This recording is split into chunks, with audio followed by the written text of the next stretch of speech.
주식, 암호화폐, ETF까지 원픽 리포트.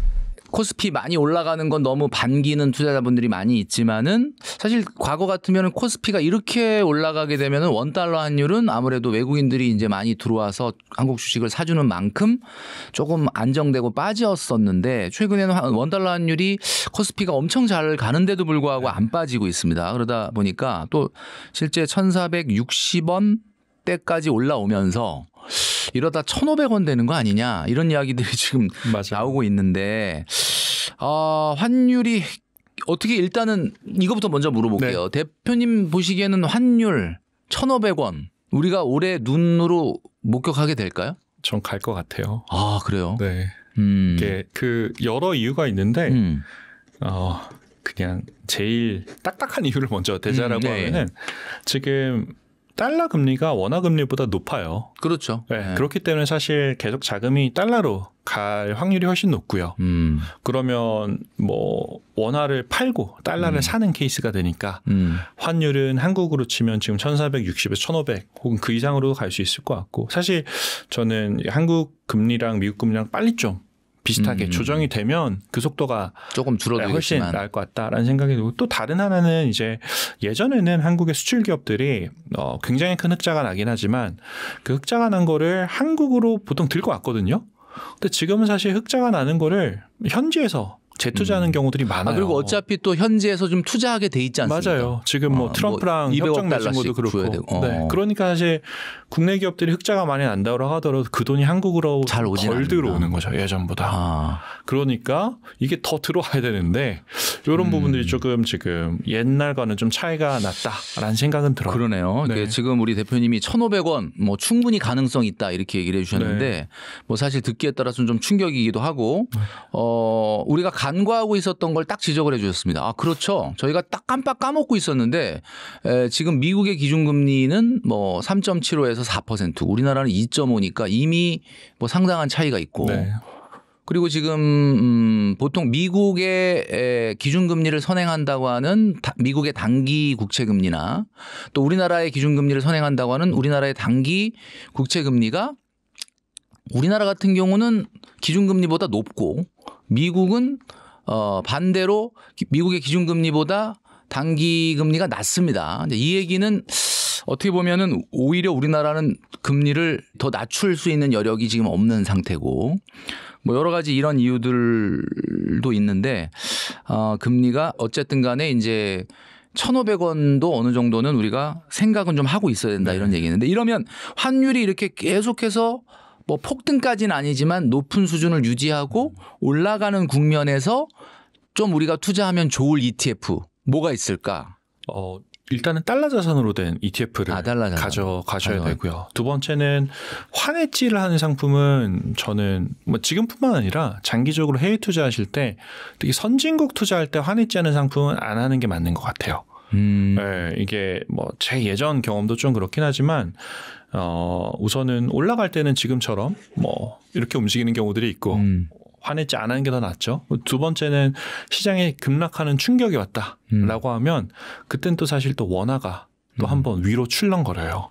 그렇기 때문에 이런 걸 다 감안하면 환해지 안 하는 ETF 선진국에 투자할 때는 오히려 환해지를 안 하는 게 나을 수도 있다. 맞습니다. 맞습니다. 그리고 뭐 지금 사실 할 만한 좋은 상품이 있다라고 하면 아까 말씀드렸던 것처럼 뭐 S&P나 나스닥은 저는 항상 투자해야 된다고 생각하기 때문에 비율을 굳이 하자면 저는 개인 투자자분들이 투자하실 때 미국 투자 한 60% 하시고요. 한국 투자가 한 40% 정도 가져가는 게 맞지 않나? 그 60% 미국 중에서는 성향 따라 다르지만 뭐 S&P 500 20% 정도 그리고 뭐 나스닥 ETF 20% 정도 나머지 20%는 조금 이제 테마틱한 그런 상품들로 조금 엣지 있는 상품들로 가져가시면 잘 밸런스가 맞춰지지 않나라는 생각이 들어요. 왜냐하면 한국이 올해는 사실 전 세계 수익률이 제일 좋아요. 전 세계 달러 기준으로 제일 좋은데 전체 글로벌 시장 안에서는 한국이 아직 시가총액이 2%밖에 안 되거든요. 그렇게 놓고 보면 지금 이렇게 올라왔는데 2%. 맞아요. 네. 2%도 사실 좀 안 돼요. 그러니까 2%인 한국 시장에 전체 올인을 할 거냐라고 하면 사실 나머지 기회를 너무 놓치는 게 아닌가라는 생각이 좀 듭니다. 네. 지금 우리가 대한민국에 살고 있으니까 아마 대표님이 60대 40으로 얘기해 주신 것 같고 우리가 외국인이라 그러면 뭐 굳이 60대 40 안 해도 되지 않을까. 외국 투자자들은 사실 솔직히 말씀드리면 한국 투자에 대한 관심이 거의 없으셨어요. 지난 그렇죠, 5년 동안 없었고 근데 올해는 좀 달라지는 것 같아요. 올해는 워낙 한국장이 좋다 보니까 뭐 하이닉스라든지 삼성전자라든지 대형주 위주로 조금 들어오시긴 하지만 그래도 아직은 한국은 좀 주식시장으로만 놓고 보면 조금은 변방인 것 같습니다. 네. 그 2022년도가 미국 주식이 상당히 좀 하락이 있었던 때고 맞아요. 그때가 저가였는데 2022년부터 23년까지 이렇게 아주 저가 매수에 성공했던 분들 그런 분들 같은 경우는 미국의 조정장이 와도 네. 그 미국의 주가가 빠져서 손실 보는 만큼을 그냥 $1 환율이 그런 위기가 왔을 때 좀 올라가면은 좀 방어가 될 수 있기 때문에 맞아요. 상관없다 뭐 이렇게 얘기하시는 분들도 있더라고요. 네. 어떻게 생각하세요? 저는 정확하다고 봐요. 똑같은 경험을 2007년 글로벌 금융위기 때도 있었어요. 사실 금융위기 때 보면 시장이 많이 빠졌지만 빠졌죠. 사실 환은 반대로 환도 그러니까 원화가 그때 많이 빠졌으니까 빠졌어요. 빠져서 사실 그게 그 환율로 바꿔서 얘기하면 환율이 뭐 1,200원에 1,500원 올라가고 이러니까 거기서만 사실 또 수익을 얻으실 수 있거든요. 그렇게 보면 그러니까 환해지를 안 한 상품 혹은 해외 그냥 직접 투자한 상품들 혹은 투자한 자산군들이 충격이 왔을 때 뭐 조금 더 잘 버틸 수 있게 해주지 않나라는 생각이 좀 듭니다. 네네네. 이해가 싹 됩니다. 자, 최근에 그 코스피가 약간 조정을 받는 모습을 보여줬습니다. 물론 뭐 다음 날 조금 뭐 다시 회복을 하긴 했지만 많은 분들이 좀 가슴을 쓸어내렸는데 또 얼마 전에 그 영화 빅쇼트 여러분 잘 아시겠지만 그 마이클 버리 금융위기 당시를 정확하게 예측을 해서 굉장히 돈도 많이 벌었고 굉장히 유명해지신 분인데 이런 분들이 또 자기 SNS에 이제 경고의 메시지를 올렸습니다. 그러니까 한마디로 말해서 최근에 장이 좀 버블이 있다. 그리고 언제든지 이 버블이 꺼질 수 있다라는 경고를 했는데 이런 시점에서 이런 어떤 마이클 버리와 같은 약간 나름대로 영향력이 있는 분들이 이런 이야기를 하면은 일반 투자자들은 약간 좀 불안해질 수밖에 없는데 혹시 만약에 폭락이 임박을 했다면 조정이 있다 그러면 이 시기를 저점 매수 시기로 좀 적극 활용해야 되느냐 아니면 조금 상황을 봐야 되느냐 뭐 이런 질문들이 사실 요즘 굉장히 많이 있는데 작가님 보시기에는 어떻습니까? 매수는 자기 페이스대로 하시면 됩니다. 팔지 않고 별다른 일이 없으면 계속 사기만 하면 되는데 마이클 버리도 수많은 그 투자 멘토 중에 한 명이잖아요. 이분이 이제 13F라고 우리 공시하는 거기 사이트에 보면 이제 팔란티어 엔비디아를 풋옵션 한 게 나옵니다. 그러니까 자기 말에 책임을 졌죠. 행동대로 한 겁니다. 가장 고평가된 퍼가 100배 이상 되는 이런 팔란티어 풋옵션이라는 거는 매도하는 권리를 하는 거죠. 그러니까 하락에 베팅했다는 뜻이거든요. 그렇죠. 쉽게 얘기하면. 그래서 지금 고점이고 나는 하락에 베팅했어. 그래서 일관된 모습을 보여줍니다. 이분은 원래 그런 사람이에요. 옛날에 이제 유명해진 그 빅쇼트라는 건 사실 부동산 부실 채권 거기에다가 이제 이게 붕괴되니까 나는 숏에 걸어야겠다고 해서 엄청난 부를 얻었잖아요. 이분은 계속해서 이렇게 이유는 계속 틀린 행보를 보입니다. 2023년 1월 버리가 또 트위터에 올렸죠. 셀이라고. 셀. 한 군데를 강하게 이분을 추종하는 사람들은 이제 폭락이 왔다 했는데 이후 시장이 반등하자 내가 셀이라고 한 건 틀렸다라고 인정합니다. 이게 불과 2년 전 일입니다. 그러니까 흔들리지 마시고 장기 투자자들은 방금 이미 다 정답을 얘기하셨어요. 장기 투자자들 아까 저가 매수의 기회 그렇습니다. 저가 매수의 기회인 거고요. 내가 잠깐 멈췄다가 할까? 그럴 필요 없습니다. 왜냐하면 하락이 저점이나 고점을 알 수 있는 사람은 없습니다. 만약에 저점이나 고점을 정확하게 아는 사람이면 계속 반복 매수를 해서 그 복리를 연간으로 누린 게 아니라 매일 단위로 누린다면 단 1년 안에 워런 버핏을 따라잡을 수가 있습니다. 근데 그런 일은 일어나지 않잖아요. 그러니까 아무도 모른다는 뜻이죠. 그렇죠. 그 작가님 보시기에는 그러면은 조금 약간 어리석은 질문일 수도 있는데 이 조정이 올 수 있는 가능성 그러니까 예를 들면 나스닥이나 S&P 500이 사실 그동안에 2022년도 한 해 정도 빼고는 거의 계속 올랐다고 봐야 되는데 그러면 어느 정도 한번 조정이 온다라는 거에 대해서는 어느 정도의 확률로 생각을 하고 계십니까? 작가님이 보시기에. 조정은 언제든지 올 수 있다고 생각합니다. 성경에도 도둑같이 온다고 되어 있습니다. 종말은. 우리 투자자에게 엄청난 폭락, 블랙 프라이데이나 어제는 또 우리 블랙 웬스데이라고 그렇죠. 했는데 만약에 장기 투자 계속 사기만 하는 사람들한테는 블랙 프라이데이거든요. 할인. 최고의 할인 시즌이거든요. 지금 올리브영에서 블랙 프라이데이가 네. 할인의 그 시기다. 네. 바겐세일의 예, 맞습니다. 네. 시기다.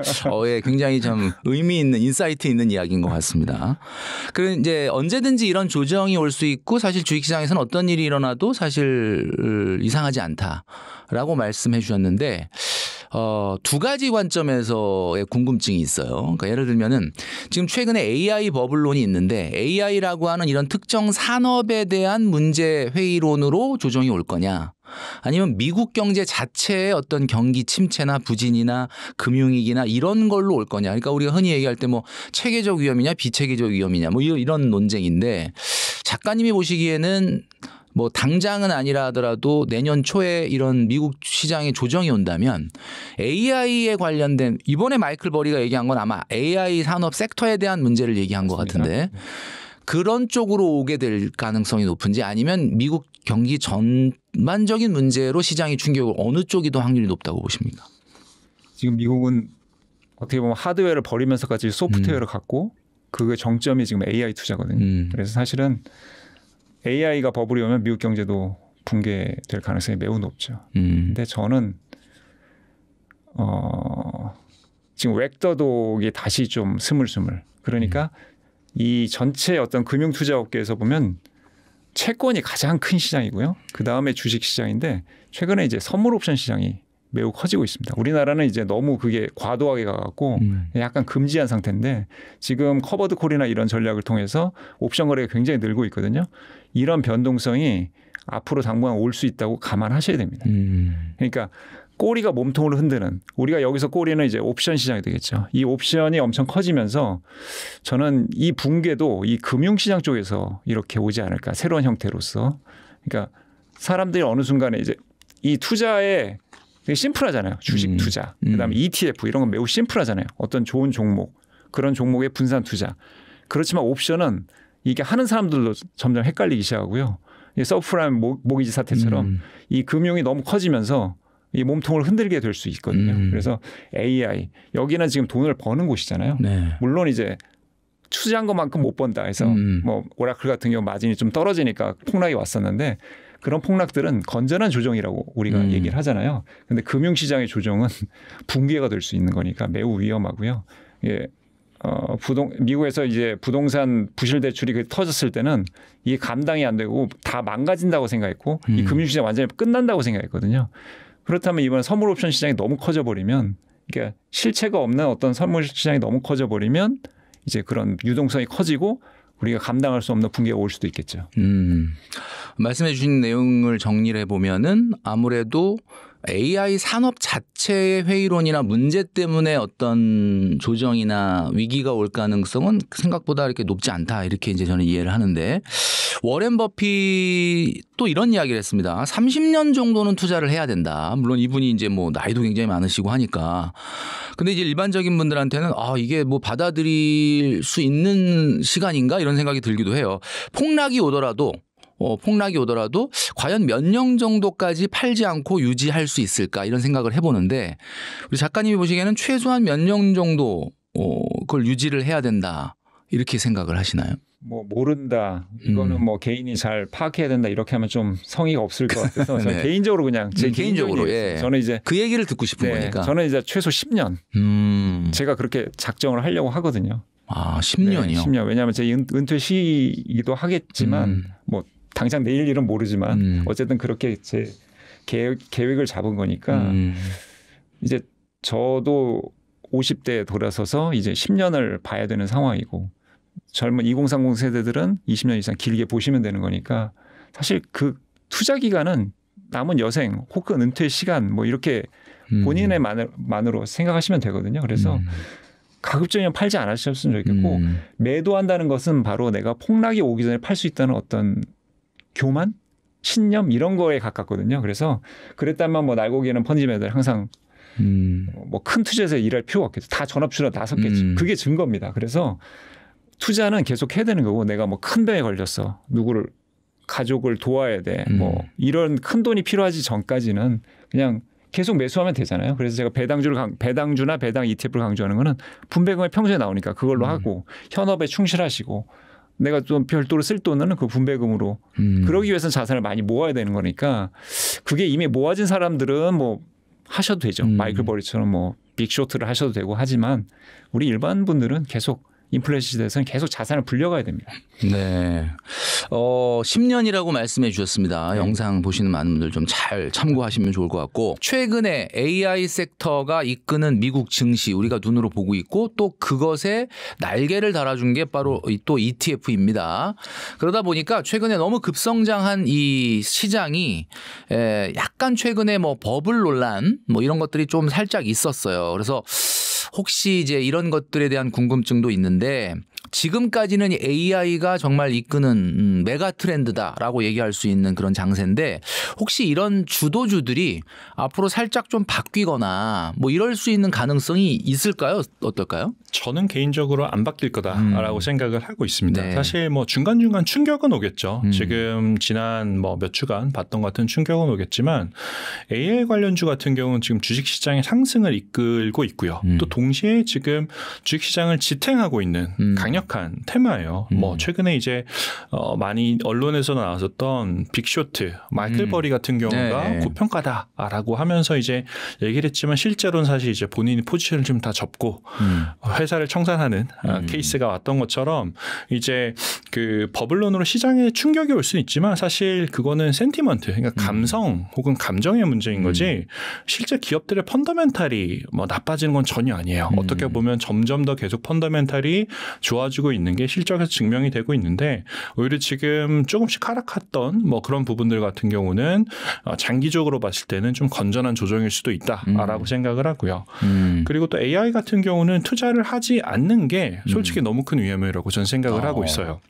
AI 관련해서 이게 너무 비싸다라고 해서 매도한다. 예를 들어 소프트뱅크 같은 경우가 얼마 전에 엔비디아를 다 매도했다라고 공시를 했잖아요. 굉장히 큰 수익을 얻었죠. 근데 그럼에도 불구하고 그날 주가가 10%가 빠졌어요. 그만큼 지금 투자자들이 AI에 투자하지 않는 것 자체를 장기적인 리스크로 보고 있다라고 생각할 수 있을 것 같고요. 내년 같은 경우도 저는 개인적으로 시장을 관통한 한 두 가지 정도 핵심 그 이슈가 금리 인하의 경로나 아니면 지정학적 이슈 두 가지가 될 거라고 생각하는데 이 양쪽 다 사실 AI에 긍정적으로 봐요. 금리 인하가 일어나면 아무래도 주식 관련한 자산군에 대한 관심이 더 늘어날 수가 있고요. 두 번째는 지정학적 이슈는 뭐 지금은 좀 봉합이 돼 가는 것 같지만 어떻게 바뀔지 모르거든요. 이거는 저는 신냉전이라고 생각할 수도 있고 장기적인 이런 구조적인 마찰이라고 보는데 국가라든지 기업에서 일어나는 AI 투자 레이스는 앞으로 한동안 더 계속될 거라고 봅니다. 뭐 지금 대표님이 얘기해 주신 것처럼 AI 메가 트렌드에 대한 것은 뭐 크게 변하지 않을 것이다. 다만 뭐 아주 단기적으로 올 수 있는 여러 가지 변수들이 있겠죠. 또 말씀해 주셨던 지정학적인 요소 말고도 최근에 이제 트럼프 대통령의 관세 정책 이게 지금 연방 대법원에서 이게 합법한 거냐 아니면 뭐 무효냐라고 하는 것들이 지금 판결이 이제 기다리고 있는데 뭐 대부분의 분들은 뭐 예측이 상당히 어렵다고 하지만 만약에 이게 무효 판결이 난다고 보면은 좀 약간 이것도 여러 가지 복잡한 내용이 있어서 그러나 그럼에도 불구하고 이게 AI의 어떤 문제가 있어서 생기는 시장의 변화는 아니다 이런 말씀을 주셨습니다. 그러다 보면은 이제 많은 분들이 이제 당연히 이제 이 AI 섹터에 대한 투자를 계속 늘리고 또 관심을 가질 수밖에 없는데 그럼에도 불구하고 여전히 미국 시장이 고점이다라는 경고는 계속 끊임없이 나오고는 있습니다. 예, 그러다 보니까 S&P 500 지수는 AI 섹터가 또 나스닥도 마찬가지지만 견인하고 있다고 봐야 되는데 많은 분들이 그래서 어쩌면 나스닥보다 S&P 500을 조금 더 선호하는 게 아닐까라는 생각도 합니다. 그래서 S&P 500 그냥 쉽게 얘기해서 지금 들어가도 되냐 이런 걸 제일 많이 물어보는데 이거 많이 질문 받으시겠지만 이거 시원하게 좀 한번 얘기를 해 주신다면 어떨까요? 항상 들어가셔야 되고요. 항상 들어가야 항상 된다. 들어가셔야 됩니다. 항상 들어가셔야 되는 게 뭐 사실 최근에 국내 증시가 강세죠. 네. 강세긴 해서 이제 미국 주식 투자가 필요 없는 거 아니냐 이렇게 생각하시는 분도 많으신데 저는 사실 그거는 조금 위험할 수도 있다라고 생각을 하는 게 지금 전 세계 시총의 한 50%가 넘어 한 55% 가까이 미국 시장이거든요. 미국 시장. 그리고 그 안에서도 가장 그 유망주들 상위 500개 종목을 담은 게 S&P 500인데 네네네. 이거는 뭐 투자를 안 하는 게 오히려 더 위험한 게 아닌가라는 생각을 하고 있고요. 그리고 개인 투자자들이 투자를 하실 때 가지는 가장 강력한 무기는 저는 시간 그 끈기라고 생각을 해요. 네네네. 왜냐하면은 펀드 매니저들의 경우, 뭐 유명한 자산운용 펀드 매니저들의 경우도 성과가 좋지 않으면 교체가 돼요. 네. 그렇기 때문에 사실 단기적인 시각으로 운용을 할 가능성이 높은데 사실 개인들은 그렇지 않잖아요. 자기가 그 뭐 은퇴 시점이 정해져 있다, 내가 얼마를 번다 알면 거기에 맞춰가지고 그냥 꾸준하게 투자하시면 되거든요. 훨씬 더 긴 호흡으로 저는 투자할 수 있는 장점이라고 봐요. 그래서 또 하나는 또 저희 같은 경우는 지금 기대 수명도 늘어나죠. 네. 120세 얘기도 나오는데 과거에는 이제 투자를 할 때 뭐 6대4 포트폴리오를 많이 얘기를 했는데 이거는 전 과거의 얘기라고 보고요. 지금 은퇴 이후에도 훨씬 더 긴 시간 동안 소득을 만들고 이제 자금을 더 늘려야 되는 지금 같은 시점에서는 예전보다 훨씬 더 주식시장에 많이 투자해야 되고 그중에 하나 필수적인 자산군 꼭 들고 가야 되는 건 전 S&P라고 생각합니다. 지금 우리 대표님이 얘기해 주신 내용들을 쭉 정리하면 아까 이런 말씀을 하셨습니다. 순간적으로 조정, 오히려 건전한 조정일 수 있다 이런 말씀해 주셨는데 네. 이게 건전하다는 거는 그때를 어떤 저가 매수의 기회로 삼는 사람한테 건전한 거죠? 맞아요. 맞습니다. 네. 그러니까 파시면 안 돼요. 그러니까 조정이 온다는 거는 어떻게 보면은 기회가 오는 거다라고 네.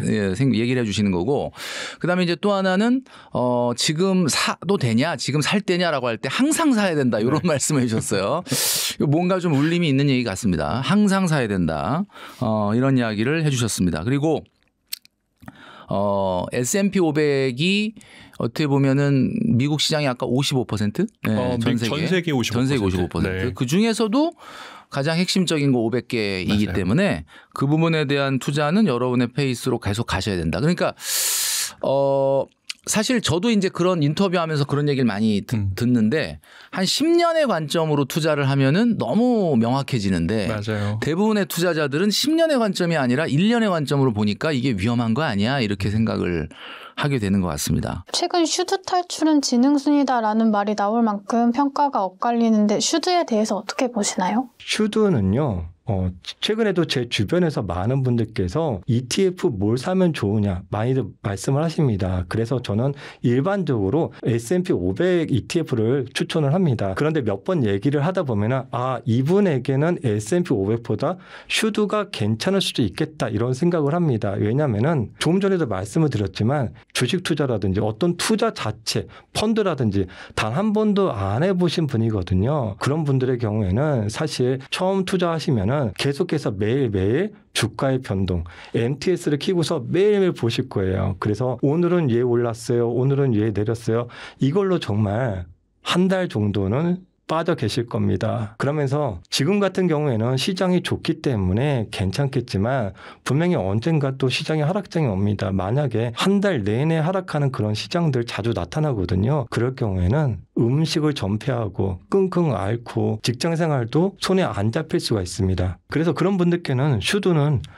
상대적으로 매우 괜찮은 상품이라고 말씀을 드리고요. 하지만 어느 정도 투자 경험이 있으신 분들의 경우에는 슈드는 조금 아쉬운 상품이다 이렇게 좀 말씀을 드립니다. 아쉽기 전에 조금 전에 그런 분들의 경우에는 지금 자료를 보시면은 최근 5년간의 이 나스닥 QQQ V55, 나스닥 QQQ S&P V55 슈드의 5년간 수익률입니다. 네, 나스닥 같은 경우는 136%, S&P 500 같은 경우는 110%, 슈드 같은 경우에는 약 44% 정도의 성과를 보여줬습니다. 그렇기 때문에 예금 적금만 투자하셨던 분들의 경우에는 이 변동성도 크지 않았던 이 슈드가 상대적으로 매우 잘 어울리는 상품일 수가 있습니다.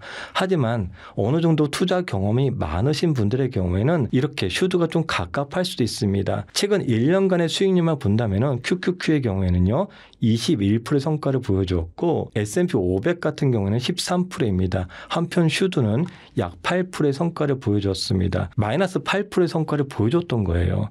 즉 무슨 말씀이냐면은 이렇게 강세의 장, 지금같이 국장도 상승하고 금값도 상승하고 환율도 상승하고 미장도 상승하는 이런 시기에 슈드는 마이너스를 보여줬던 겁니다. 물론 예금 적금만 하시는 분들은 애초에 기대치가 크지 않으셨기 때문에 크게 실망은 안 할 수도 있지만 경험이 많으신 분들의 경우에는 자연스럽게 강세장에서는 좋은 퍼포먼스를 내야 된다는 것이 당연하다고 생각하기 때문에 이런 경우에는 슈드는 상당히 아쉬움을 줄 수 있습니다. 그래서 저는 정말로 보수적이신 분들의 경우에는 적합할 수 있지만 어느 정도 경험이 있으신 분들의 경우에는 슈드는 비중이 크지 말아야 된다고 좀 생각하고 있습니다. 또한 슈드의 배당 성장이 상대적으로 매력적이다라고 많은 분들이 생각을 하실 겁니다. 그래서 슈드를 이제 장기 투자로 모아가고 지금처럼 주가가 지금 한 26불 정도 됩니다. 지금처럼 주가가 오르지 않을 때 계속해서 사두는 게 좋다. 이렇게들 많이 생각하실 겁니다. 근데 그런 분들의 경우 10년, 20년, 30년 바라보시면서 배당 성장 위주로 바라보시는 분들께는 괜찮은 선택일 수도 있지만 자산이 크지 않으신 분들 있죠. 슈드의 배당률은요. 현재 시가 배당률로 연 4% 정도밖에 되지 않기 때문에 자산이 크지 않으신 분들께는 저는 배당금 자체가 매우 아쉬울 수 있기 때문에 그런 부분들도 한번 체크해 보시면서 선택하시면 좋을 것 같습니다. 노후에는 현금 흐름이 중요하잖아요. 중요합니다. 네, 그러니까 지금 좀 예를 든 거는 1억 가지고 20년 후에 10억을 만드는 플랜 같은 걸 얘기해 주셨는데 이게 노후에는 그냥 당장 좀 현금 흐름이 나와야 되다 보니까 뭐 한국인들이 굉장히 많이 투자하고 있는 SCHD, 슈드, 그리고 제피 뭐 이런 것들을 사 모으는 분들이 굉장히 많거든요. 네. 국내 상장 월 배당 ETF 중에 배당 수익률이 그래도 가장 괜찮고 우리 대표님이 추천해 주실 만한 ETF는 이거다라고 한다면 어떤 게 있을까요? 저는 뭐 여러 가지 좋은 상품이 사실 워낙 많기는 해서 선택지가 많으실 텐데 지금 제가 사실 봤을 때는 뭐 슈드나 제피처럼 미국 거를 이미 들고 계신 분들이 있기 때문에 한국 커버드 콜로 좀 보완하면 어떨까라는 생각이 좀 들어요. 그래서 네네. 뭐 코덱스 뭐 200 타겟 위클리 커버드 콜 그래서 예전보다는 조금 더 적극적으로 이제 운용하는 커버드 콜 상품들이 좀 많이 나오고 있는데 이런 상품들 같은 경우가 뭐 보완으로 가져가기 괜찮지 않나라는 생각이 들고 커버드콜 같은 경우는 어떻게 보면 커버드콜도 제가 1세대라고 하긴 좀 그렇지만 1.5세대 정도 매니저는 돼요. 제가 2012년에 커버드콜 운용을 했었었는데 뭐 제가 직접 운용하고 그냥 느낀 걸 말씀드리면 커버드콜 투자하시는 분들이 제일 중요하게 보시는 게 두 개예요. 하나는 기초자산. 장기적으로 상승할 수 있는 자산군에 투자해야 돼요. 커버드콜. 왜냐하면 커버드콜은 옵션을 매도를 한다라는 게 미래의 수익률 상승분의 일부를 포기하고 그거를 현금으로 바꾸는 거거든요. 그렇기 때문에 기초자산이 계속 상승을 해줘야 좀 버티는 경우들이 많아요. 장기적으로 수익이 좋은 경우가 많고 두 번째는 옵션을 어떻게 운영하는가가 중요한데 좀 전에 말씀드렸던 것처럼 옵션을 매도하는 행위 자체가 상승분의 일부를 포기하는 거거든요. 그렇기 때문에 이거를 지금 다 포기하면 안 돼요. 다 포기하면 안 되고 적절하게 상승에 참여할 수 있을 정도로만 이제 운용을 해야 되는데 이런 부분들은 회사들마다 커버드콜 운용 전략이 굉장히 다르기 때문에 사실 커버드콜은 제가 그냥 드릴 수 있는 조언은 나머지 ETF들은 직관적인 경우가 굉장히 많거든요. 근데 요거는 공부를 조금 하시고 들어가는 게 좋습니다. 투자자 입장에서는. 네. 기초 자산이 미래 성장성이 확실한 거여야 된다. 네. 이런 말씀으로 지금 이해를 하면 될 것 같습니다. 그리고 좀 전에 얘기해 주셨던 것처럼 뭐 코덱스 200 타겟 위클리 커버드 콜 뭐 이런 거 괜찮다 이렇게 얘기를 해주신 것 같아요. 포트폴리오에 커버드 콜 ETF가 눈에 띄는데 커버드 콜은 결국 제 살 깎아먹기가 아니냐 비판하는 분들도 있습니다. 이런 의견에 대해 어떻게 생각하시나요? 네, 먼저 말씀드리면요. 이 같은 상품이라도 이 투자자가 어떻게 활용하느냐에 따라서 아주 결과는 매우 다릅니다. 커버드콜은요 종류가 상당히 많습니다. 그렇기 때문에 모든 커버드콜이 안 좋다 말하는 것은 모순이 된다고 저는 좀 생각을 하고요. 예를 들어서 이 주식 투자를 과거에 하셨던 분이 매수를 했는데 상장 폐지가 되었다. 그럼 그분에게는 주식 투자는 위험한 투자이기 때문에 하지 말아야 된다라고 생각을 할 겁니다. 또는 누군가 하이닉스 같은 종목을 작년에 매수해서 현재까지 들고 오신 분은 주식 투자는 무조건 해야 된다. 자본주의 꽃이다. 이렇게 얘기하실 겁니다. 커버드콜도요. 안 좋은 경험을 갖고 계신 분들의 경우에는 커버드콜은 안 좋다라고 말씀을 하실 거고 저처럼 커버드콜로 큰 수익을 내고 간 사람의 경우에는 커버드콜은 정말로 괜찮은 상품 중에 하나다라고 말씀을 할 겁니다. 그런데 제가 당부드리고 싶은 것은 종목을 잘 선별해야 합니다. 그래서 저 역시도 안 좋은 커버드콜은요 안 좋다고 얘기를 하고 괜찮은 커버드콜은 좋다고 얘기하면서 오른쪽 위에 말씀드렸지만 모아가는 ETF, 성장 배당 포트, 하트 종목 10개 이렇게 하트 종목으로 표시를 해두고 있습니다. 그리고요. 커버드콜을 제살 깎고 먹기라고 많은 분들이 말씀하시는데 저는 이렇게 생각합니다. 아메바의 경우에는요. 세포를 분열하면서 새롭게 또 태어나는 거예요. 이 커버드콜에도요. 제살을 깎아 먹기보다는 저는 세포를 분열한다고 생각합니다. 즉 무엇이냐면은 커버드콜에서 나오는 이 분배금이 나의 생활을 나의 은퇴 자금으로서 새롭게 창출되는 경우도 있을 수 있고 아직 인출을 안 할 경우에는 새로운 종목에 재투자를 할 수 있는 거거든요. 새롭게 다른 데 가서 새롭게 탄생을 하는 거예요. 그래서 어떻게 바라보느냐. 그것은 투자자의 몫이 아닐까 생각을 합니다. 그리고 또 하나 말씀을 드리겠습니다. 예를 들어서 나스닥 커버드콜을 많은 분들이 이렇게 얘기합니다. 나스닥 본주를 투자하지 왜 나스닥 커버드콜을 투자하느냐. 본주가 더 좋은 수익을 내는데 네, 맞습니다. 여러분들. 나스닥 기초지수를 투자하면은 나스닥 커버드콜보다 수익은 더 많이 날 수가 있습니다. 그러면 이렇게 생각해보면 어떻습니까? 나스닥 100하고 S&P 500하고 어떤 종목이 장기적으로 수익이 더 좋을 것 같습니까? 당연히 많은 분들이 나스닥 100이라고 얘기할 거예요. 그러면 왜 S&P 500을 투자하십니까? 나스닥 100을 투자해야죠. 제가 말씀드리는 포인트는 뭐냐면은 나스닥 100하고 나스닥 100 커버드콜하고 비교하는 자체가 문제가 되고 나스닥 100하고 S&P 자체를 비교하는 자체가 문제가 된다라는 거예요. 실제적으로 투자를 해본 사람들은 알 겁니다. 이 수많은 상품 중에서 내가 원하는 상품, 나의 목표하고 내가 투자하고자 하는 그런 목표, 그러한 성향, 그런 방향에 맞는 종목을 1,050개 중에서 찾는 것이지 나스닥 100하고 나스닥 100 커버드콜하고 비교하는 자체가 의미가 없다고 생각하고요. 또 하나 제가 근거로 말씀드리면은 나스닥 100 채권 혼합 ETF가 있습니다. 그러면은 나스닥 100 채권 혼합을 투자하시는 분들은 문제가 되는 것인가요? 왜냐하면 나스닥 100보다 나스닥 100 채권 혼합은요. 수익을 절대로 이길 수가 없습니다. 그러면 왜 수많은 분들이 나스닥 100 채권 혼합을 투자하십니까? 다 이유가 있는 것이거든요. 그래서 무조건 성장만 생각하고 가시는 분들은 빅테크를 투자하셔야 되는 것이죠. 나스닥이 아니라.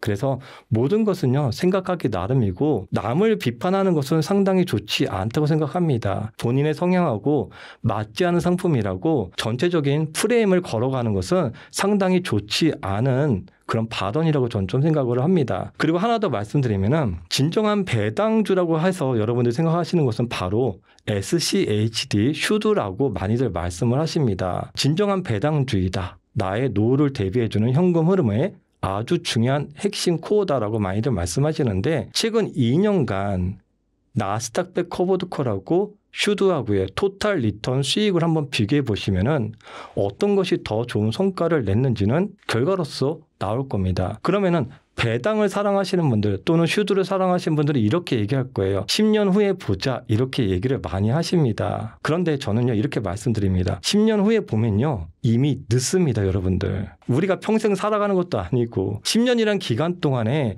자산의 격차는 크게 늘어나는 것이거든요. 저는요 매월 하나하나 슈드하고 미국 배당 다우존스하고 제가 투자하는 하트 종목 10개하고 토탈 리턴을 비교하고 있습니다. 지금 보는 자료에서 보시더라도 1개월, 3개월, 6개월, 올해 그리고 최근 1년 기간에 이 커버드콜 ETF들하고 이렇게 미국 배당 다우존스 또 슈드 기반으로 하는 ETF들하고도 수익률을 비교해 봅니다. 그렇기 때문에 1년 후에 보자, 30년 후에 보자. 저는 이런 말을 한다는 것이 되게 무책임한 거 아니냐 이렇게 생각을 합니다. 그리고 만약에 내가 투자했던 그 상품이 내가 원하는 방향으로 가고 있지 않으면 지금이라도 한 번쯤 생각해 보셔야 됩니다. 마지막으로 제가 한 번 더 말씀드리는 것은 인기가 있는 상품이 반드시 좋은 상품이라고 말할 수가 없습니다. 나에게 좋은 상품이 좋은 상품 아니겠습니까? 나에게 나의 자산을 키워주는 상품, 나에게 현금 흐름을 제공해주는 그런 ETF가 좋은 ETF이지 그냥 대중에게 인기가 있는 ETF가 절대로 좋은 ETF가 아닙니다. 그것은 그냥 대중에게 좋은 ETF입니다. 그렇다고 제가 SCHD, 슈드를 절대 비난하는 것은 아닙니다. 슈드 자체도요, 정말로 좋은 상품이에요. 왜냐면요, ETF 시장을 처음 진입하시는 많은 분들의 경우에는 예금, 적금만 가입하셨던 분들이 상당히 많을 수가 있어요. 그런데 그분들께 나스닥이 장기적으로 수익이 좋을 수 있으니까 나스닥에 투자해야 됩니다. 절대로 이렇게 말할 수가 없어요. 왜냐하면 예적금만 투자하셨던 분들은 큰 수익을 원하는 게 아니거든요. 원금을 크게 깎아먹지 않고 즉 하락장이 오더라도 하락이 너무 크지 않고 안정적으로 은행보다 조금만 더 좋은 성과를 보이길 원하시는 분들이 많거든요. 그런데 물론 나스닥이 백테스팅 결과 장기적으로 아주 큰 수익을 줄 수는 있지만 가는 길에 하락장을 만났을 경우에 그분들에게는 정신적인 고통, 그것이 신체적인 고통으로까지 또 삶의 영향까지 줄 수 있기 때문에 그런 분들의 경우에는 이 슈드라는 이 상품이 상당히 좋을 수도 있습니다. 왜냐하면 올 초 같은 경우에 트럼프의 관세 전쟁으로 나스닥이 20%대가 폭락을 했고요. 빅테크는 30%대 폭락을 했습니다. 하지만 슈드 같은 경우에는요. 약 10% 정도로 크게 커버를 해 주었어요. 그런 면을 바라본다면은 누군가에게는 슈드 역시도 정말로 좋은 상품이다라고 저는 말씀을 드립니다. 그렇기 때문에 어떠한 특정한 상품이 좋다, 나쁘다 저는 절대 이렇게 생각하지 않습니다. 중요한 것은 나에게 맞냐, 안 맞냐 이게 중요한 것이죠. 그래서 남들이 좋다고 하는 것이 나에게 맞을 수도 있지만 그냥 남들이 좋다고 하는 그 인기 있는 상품이 나에게 꼭 좋으라는 법은 없습니다. 그렇기 때문에 여러분들 지금부터라도 본인의 성향과 본인의 옷에 걸맞는 본인의 신체에 걸맞는 그런 옷을 입으셔야 됩니다. 그리고 그런 것을 어떻게 찾느냐. 기본적으로 S&P 500을 기준으로 생각을 해보세요. S&P 500을 기준으로 해서 내가 그것보다 변동성이 큰 것을 감내할 수 없다. 그러면 무조건 S&P 500보다 낮은 변동성을 가져가는 상품들 중에서 선택을 하셔야 되는 거고요. S&P 500의 변동성, 나에게는 좀 갑갑하다 하시는 분들, 그거보다 조금 더 높은 레벨의 상품을 선택하시면 되는 겁니다. 우리가 일반적으로 이것을 어떻게 얘기하느냐. 축구 선수하고 비교를 하잖아요. S&P 500은 미드필더라고 생각을 하고요. 나는 골을 많이 넣고 싶다.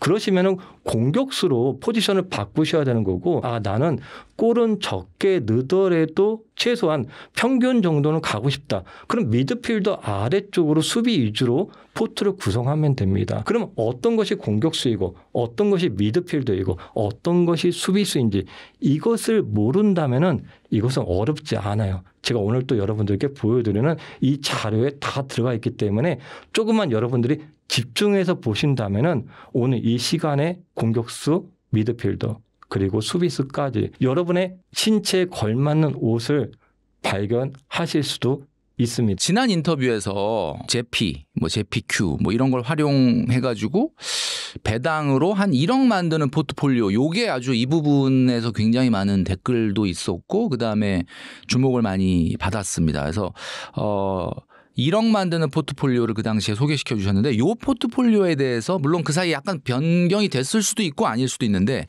다시 한번 소개를 좀 해 주시죠. 네. 제피는 이제 그 자산 구성이 주식, 채권, 커버드 콜이고요. 그다음에 제피큐는 주식과 커버드 콜. 그래서 분배율은 제피큐가 더 높죠. 이거는 오로지 월 현금 흐름. 젊은 분들한테 맞는지 잘 모르겠어요. 커버드 콜은 이제 어떻게 보면 이 커버드 콜에 대해서 관심들이 많으시더라고요. 좀 위험하면서 짜릿하지만 뭔가 매달 돈을 준다니까 좀 좋은 것 같은 그런 느낌이잖아요. 이 커버드 콜을 정확하게 이해하시면 되는데 일단 용어가 어렵기 때문에 고민을 하다가 보면 이거는 상승할 여지를 일단은 매달 현금으로 바꿔주는 상품이라고 보시면 됩니다. 그래서 상승이 제한됐다고 하니까 다 설명이 되겠는데요.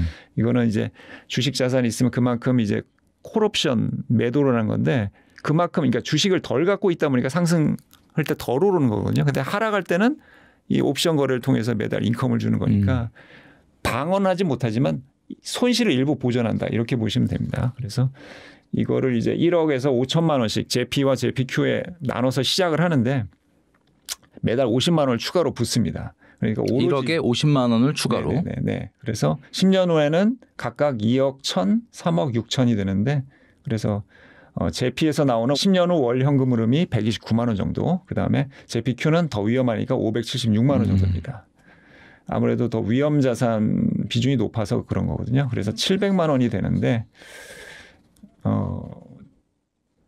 모르겠습니다. 이게 하여튼 이런 포트폴리오를 한번 이상적으로 짜보는 거거든요. 이걸 감당할 수 있는 분들은 하면 되는데 이 자산이 생각보다 많이 불어나지 않거든요. 그래서 요거를 한번 보시고 저는 이거는 약간 은퇴 이후에 월 현금으로 중요하신 분들 아주 젊은 분들한테는 조금 관심이 없을 수도 있다.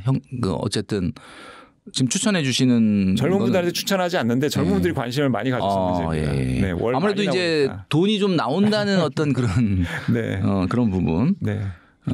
돈 나온 거 다 써버리면 아무 의미는 없겠지만 약간은 은퇴를 앞두고 있거나 은퇴에 들어간 분들한테 더 적합한 포트폴리오다 이렇게 생각을 하면 되겠네요. 네, 이것도 배당을 계속 재투자해야 되거든요. 써버리면 말씀하신 대로.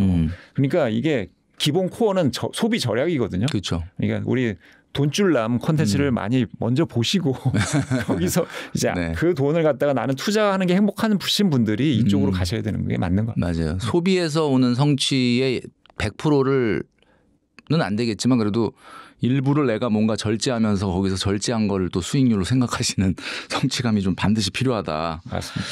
은퇴 후 배당으로 평생 월 300만 원 이상 받으며 생활하고 싶다면 은퇴 시점에 배당 ETF를 최소 어느 정도 사둬야 할까요?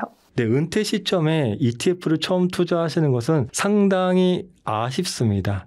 그래서 먼저 제가 말씀드리면은 은퇴하시기 전부터 뭐 10만 원이든 30만 원이든 꾸준히 ETF에 모아가는 것을 먼저 말씀을 드리고 그런데 우연찮게 오늘 이 영상을 처음 보신 은퇴를 앞두신 분들의 경우에는 그래도 희망은 남아 있습니다. 제가 지금 보여드리는 화면은요. 지금 말씀하신 게 평생 월배당 300만 원 정도이기 때문에 우연찮게도 제가 보유하고 있는 미래에셋 증권 계좌에 있는 ETF들이요. 현재 연배당으로 약 3,100만 원, 3,200만 원 정도 나옵니다. 그래서 정확하진 않지만 약 비슷한 수준이 되기 때문에 이 내용을 말씀드리면 좋을 것 같습니다. 지금 연배당으로 약 3천만 원 정도의 현금 흐름을 창출한다. 그러면 월배당으로 약 250만 원 정도 될 수가 있습니다. 이 경우에 평가 자산 기준으로 약 1억 5천에서 2억 정도의 평가 자산 정도가 있으면은 월배당 흐름을 충분히 만들 수 있다고 저는 좀 생각을 하고요. 그런데 저 같은 경우에는 원금이 그렇지가 않습니다. 원금은 그것보다 훨씬 적은 금액으로 현재 현금 흐름을 창출하게 된 것이고요. 예를 들어서 지금 수익금이 약 1억 5천만 원입니다. 그래서 원금 플러스 수익금까지 해서 발생하는 배당금이기 때문에 투자금이 크지 않으신 분들도 실망하실 필요는 없습니다. 그래서 지금 제가 배당의 만장 성장 배당 포트 중에서 하트 종목 10개 종목이 있습니다. 이들 대부분이 연배당으로 10에서 15% 정도 추구를 해주는 ETF들이거든요. 이 중에서 자산 원금도 까먹지 않을 수 있는 매월 현금 흐름도 창출해 줄 수 있는 그런 ETF 위주로 장기적으로 꾸준히 투자한다면은 충분히 가능성이 있다라고 말씀을 드리겠습니다. 그리고 하나 더 말씀을 드리면요. 이것은 저의 ISA 계좌입니다. 최근 3년간 매년 2천만 원씩 3년간 6천만 원 적립식 투자를 했는데요. 현재 평가 자산이 9천만 원으로 수익금이 약 3천만 원입니다. 여기에서는요. 연배당이 1천만 원으로 배당금이 지금 세팅되어 있습니다. 처음에 많은 분들이 이렇게 생각하십니다. 연배당으로 1천만 원을 받아가려면은 원금이 1억, 2억, 3억 필요한 거 아니야? 이렇게 생각하시지만 실제 원금은요. 6천만 원이었다라는 것을 여러분들이 지금 보시더라도 아실 수 있을 겁니다. 그런데 이렇게 6천만 원의 원금으로 연배당 1,000만 원, 매월 약 90만 원의 배당금을 받아갈 수 있는 이유는 무엇이냐? 바로 두 가지입니다. 성장주와 배당주를 동시에 투자를 했고요. 아까 말씀드렸던 배당의 만장, 성배 전략이고요. 또 하나는 무엇이냐면은 시간에 투자를 한 것입니다. 약 3년이라는 시간에 제가 또 투자를 했기 때문에 이런 결과가 나온 것입니다. 저는 앞으로 또 1년, 2년, 3년 지나면은 원금 6천만 원으로 연배당 2천만 원 이상으로 받아갈 수 있을 거라 생각을 하고요. 그리고 가장 중요한 포인트는 많은 분들이 우려하고 계시는 이 커버드콜 월배당 ETF. 근데 실제적으로 제가 이 안에 들어가 있는 대다수의 약 80% 이상의 ETF는요. 여러분들이 우려하고 계시는 바로 월배당 커버드콜 ETF입니다. 원금을 깎아 먹었다면요. 이렇게 자산이 증가되지 못했을 텐데요. 저는 약 3년간이라는 기간 동안 월배당 커버드콜 ETF를 실제로 투자해 본 사람으로서 3년간의 이런 성과는요. 저에게는 정말로 복덩이 같은 ETF다. 이렇게 좀 생각을 합니다. ETF 하면 S&P 500, 나스닥 같은 성장 중심 ETF를 사모으는 분도 많습니다. 죽어도 S&P 500을 사모아야겠다는 분이라면 어떤 ETF를 추천하시나요? 기본적으로 S&P 500은 미국 직투를 투자하실 경우에는요. 상대적으로 수수료가 좀 저렴한 SPYM을 투자하시면 됩니다. 그런데 저는 좀 더 추천드리는 것은 1순위로 국내 상장되어 있는 국내 S&P 500을 투자하시길 권합니다. 예를 들어서 코덱스 미국 S&P 500, 타이거 미국 S&P 500, 라이즈 미국 S&P 500 등 국내에 상장되어 있는 이러한 미국 ETF들은요. 수수료도 지금 현재 상당히 저렴합니다. 수수료뿐만 아니라 지금 국가에서 공식적으로 세금을 절세시켜주는 ISA 계좌, 연금저축 계좌가 있습니다. IS 계좌는 연간 2천만 원, 연금저축계좌 IRP 합해서 연간 1,800만 원까지 1년 한도 3,800만 원까지는요. 무조건 국내 절세 계좌로 투자하시는 것이 미국 직투를 투자하시는 것보다 상당히 유리할 수 있습니다. 특히나 해당 절세 계좌에서는요. 분리과세 또는 저율과세 또 과세 이연의 효과까지 발생하기 때문에 1순위로 해당 계좌에서 국내 상장되어 있는 국내 미국 S&P 500을 투자하시는 걸 추천드립니다. 경제 위기론이 부각되면서 최근 금값이 역사적인 상승장을 보이다 폭락했는데요. 지금이 매수 기회라는 말들이 많습니다. 금 투자 수익률 96% 달성을 인증하셨는데 금은 어떻게 접근하면 좋을까요?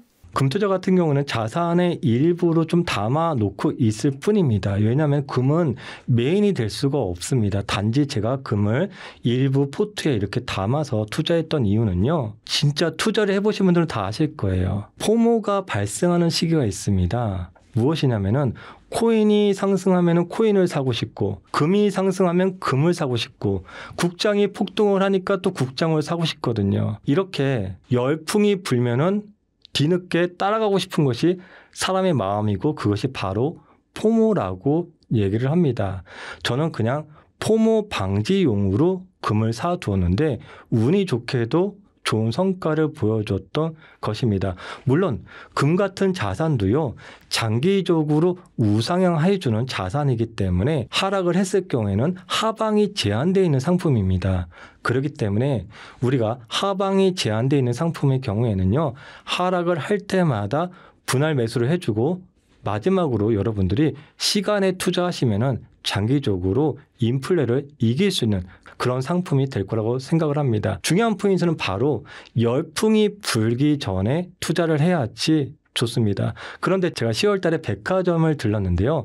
거기서 VIP 금 판매 행사를 하더라고요. 근데 지금 뒤돌아보니까 그날이 단기적으로 최고점에서 그런 행사를 하고 있다는 것입니다. 결국에는 열풍이 불수록 많은 사람들이 관심이 갖지만 저는 항상 말씀드리지만 열풍이 불지 않고 많은 사람들이 물려 있을 때 조용조용 분할 매수해놓고 또 시간을 기다리시면 좋은 성과가 분명히 있을 것입니다. ISA 계좌, 이 절세 계좌로 많이 이제 각광을 받고 있는데 해외 상장 ETF를 담을 수가 없는데 미국 주식 성장세를 가져가려면 국내 상장 ETF를 어떤 걸 그러면 담아야 될까요? 우리가 맨 ETF 이름은 맨 앞에는 뭐 타이거, 코덱스, 뭐 이건 회사 이름이고요. 그 다음 붙어 있는 게 중요합니다. 그래서 미국 S&P 500 이런 거. 이거는 사실 엄청난 출혈 경쟁을 하고 있거든요. 그래서 정말 0.001% 차이로 막 싸우고 있기 때문에 보통 그런 회사를 고를 때는 그 수수료 차이거든요. 근데 거의 차이가 없기 때문에 그냥 하시면 되고요. 미국의 성장을 가져가겠다면 그런 지수 추종 ETF 내가 조금 더 욕심이 나요. 그러면 AI 업종이나 아까 말씀드린 AI는 미국 소비랑 연관이 돼 있다고 투자랑 소비랑 연관돼 있잖아요. 그래서 소비재 ETF를 하시면 됩니다. 그래서 친절하게 자산운용사를 많이 만들었으니까 그 이름에 다 나와 있습니다. ETF가 그래서 친절한 상품입니다. 보통 영어가 나오고 길어서 사람들이 복잡하다고 생각하면 그러다 보니까 굉장히 길어지는 것 같아요. 그렇습니다. 엄청나게. 그래서 네. 요즘 그 삼성전자, SK하이닉스 이 비롯한 국내 반도체 쪽이 난립니다. 아무래도 이제 올 초부터 메모리 반도체 가격이 좀 회복된다. 그리고 실제로도 이제 4분기에 뭐 가격 인상을 또 발표하기도 했고요. 국내 주식 반도체 성장을 가져가고 싶다. 그러면은 사실 지금 코스피의 이 엄청난 불장을 이끄는 게 바로 이 부분인데 이 국내 주식의 반도체 성장을 가져가기 위한 핵심 ETF 그럼 어떤 거를 작가님은 추천하고 싶으신가요? 이 코스피 200이 200개 종목이잖아요. 200개 종목인데 삼성전자, 하이닉스 합산 시총이 전체 시총의 한 25%나 차지합니다. 사실 그냥 국내 반도체 ETF나 다름이 없고 이게 더 좋은 것 같기도 합니다. 수익률도 더 높고요. 그래서 코스피 200 하면 되지 않을까 저는 주변에 그렇게 얘기를 하는데 이미 4분의 1을 넘어섰으니까. 네네. 그렇게 해서 코스피 200과 관련된 우리가 친절하게 ETF 이름을 딱 이렇게 보시면은 코스피 200자가 나오는 것들 이런 것들을 주목을 하시면 좋겠다 이런 말씀을 해주셨습니다. 지금 시점에서 국내 주식을 고점에 다 팔고 미국 주식으로 갈아타도 된다라는 의견도 있어요. 왜냐하면 최근의 상승률은 작가님이 말씀해 주셨던 것처럼 미국 주식보다 우리나라 주식이 워낙 최근에 빨리 올라가다 보니까 어쨌든 우리나라 주식에서 미국 주식으로 환승하는 것이 좋을 것 같다. 이렇게 얘기하시는 분도 있는데 작가님 이 의견에 대해서는 어떻게 생각하십니까? 항상 고점에서 팔고 뭐 갈아타서 수익이 나면 이제 워렌 버핏은 그렇게 추앙받지 않을 겁니다. 워렌 버핏은 장기 투자했고 평생 투자했기 때문에 추앙을 받는 거거든요. 그래서 왜 굳이 다 팔고 넘어가야 될까요? 그냥 좀 남겨놓고 저는 그렇게 얘기하거든요. 어떤 분이 이제 내가 이거 비중이 너무 높아서 이걸 팔고 다른 데로 가셔야 된다는 거예요. 아니 그러면 그건 놔두고 이걸 더 많이 사시라라고 얘기하거든요. 그러니까 절대 비중을 이건 그냥 이게 뜰지 모르는 거거든요. 금 같은 게 그런 거죠. 우리가 포트폴리오로 이렇게 쫙 깔아놓으면 금은 뭐 한 10%만 갖고 있으면 별로 신경 안 쓰잖아요. 금이 굉장히 오랫동안 옆으로 기었거든요. 코로나 시절 뭐 그럴 때 많이 뭐 신탁 상품 나왔지만 아무도 객장에 제가 가입을 해봐서 압니다. 갔는데 아무도 그 상품을 가입하는 사람이 없어요. 금융위기 이전까지 금은 거의 움직이진 않았으니까. 네네. 그런데 지금 이렇게 그죠. 오르잖아요. 물론 이제 변동성이 커져갖고 최근에 급락을 하고 있지만 그래서 이렇게 팔고 넘어가겠다. 그 유튜버 중에서 그런 분이 계시더라고요. 제가 존경해서 평소에 보는 분이긴 한데 집을 팔아서 S&P 500을 사셨어요. 그러면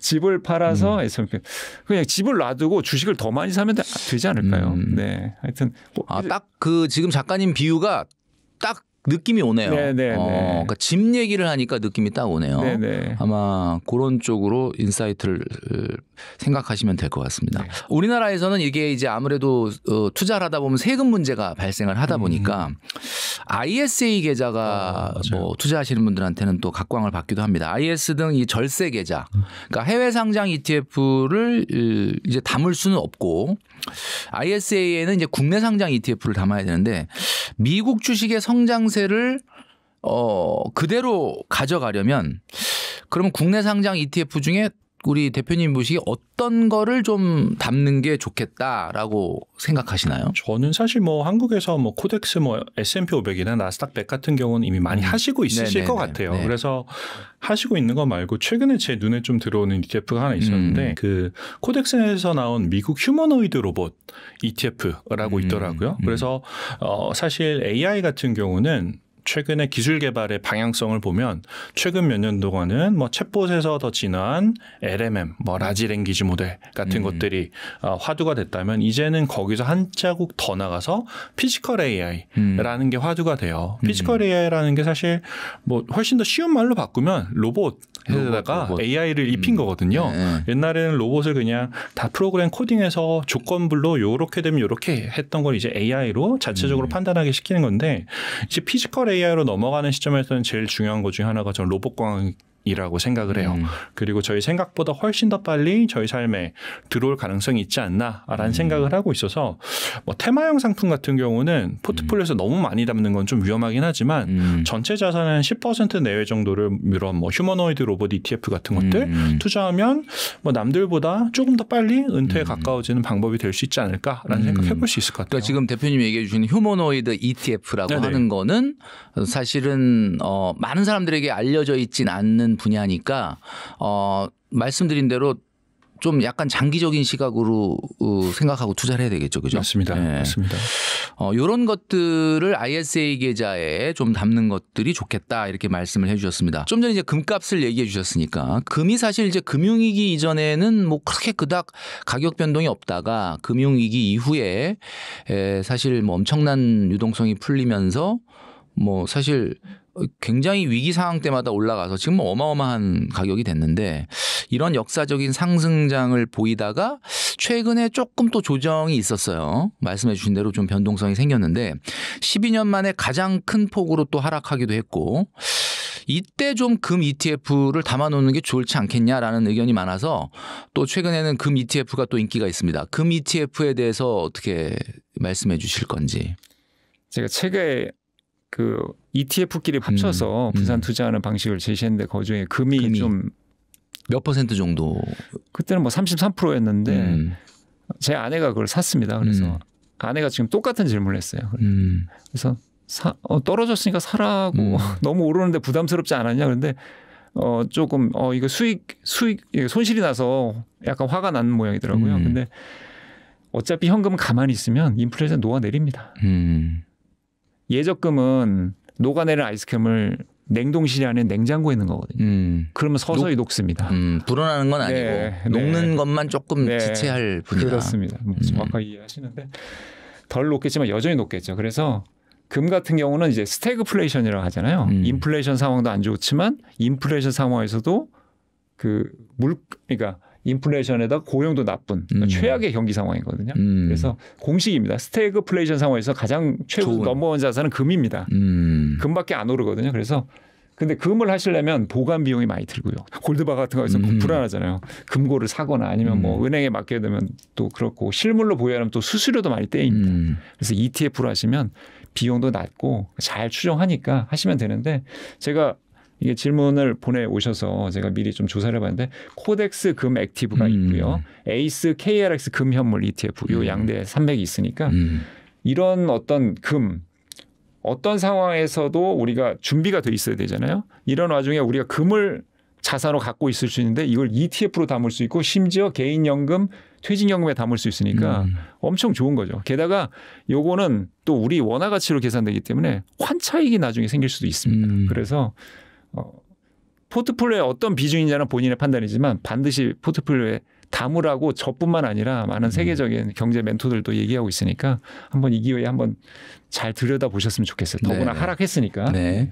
그러니까 뭐 사실 그 경기 침체와 그리고 동시에 물가 상승이 나타나는 스태그플레이션 상황에서는 사실 독보적인 자산이 될 수가 있다. 이렇게 말씀을 해 주셨습니다. 그리고 최근에는 뭐 에브리띵 랠리라고 해서 뭐 진짜 안 오르는 게 없는 상황인데 금값 이것도 관심을 갖는 분들이 많고 또 대한민국은 또 금에 대해서 전통적으로 굉장히 아주 좋아하시는 분들이 많은데 얼마 전에는 금이 좀 사실 이렇게 왜 이렇게 많이 빠지지 하면서 약간 조정이 있었습니다. 그래서 12년 이게 아마 하락으로 보면 12년 만에 하락이라고 약간 좀 호들갑을 유튜브에서도 좀 떨고 그랬는데 그러면서 또 야금야금 또 다시 또 그 온스당 4,000달러 넘어 4,100달러 넘어서 이렇게 좀 가고 있어요.